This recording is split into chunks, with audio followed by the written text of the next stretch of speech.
అఖిల్ ని గ్రాండ్ గా లాంచ్ చేద్దామని వివి వినాయక్ డైరెక్షన్ లో అఖిల్ సినిమా తీస్తే బాక్స్ ఆఫీస్ వద్ద డిజాస్టర్ గా నిలిచింది. దాంతో నాగ్ రంగంలోకి దిగి అఖిల్ సెకండ్ మూవీపై తగు జాగ్రత్తలు తీసుకుంటున్నారు.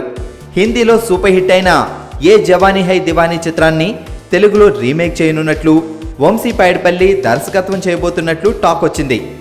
అయితే ఇప్పుడు వంశీ డైరెక్షన్ చేయడం నిజమే కానీ స్టోరీ బాలీవుడ్ సినిమా కాదని, వంశీ స్టోరీ రెడీ చేసి కొత్త కాన్సెప్ట్తో ఈ మూవీ స్టార్ట్ అవబోతుందని ఫిల్మ్ నగర్ టాక్.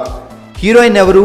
పీవీపీ బ్యానర్లో ప్రొడ్యూస్ చేస్తున్నారా లేక అన్నపూర్ణ స్టూడియోస్ బ్యానర్లో ప్రొడ్యూస్ చేస్తున్నారా అని తెలియాలి అంటే కొంచెం ఆగాలి మరి. పుంజులివి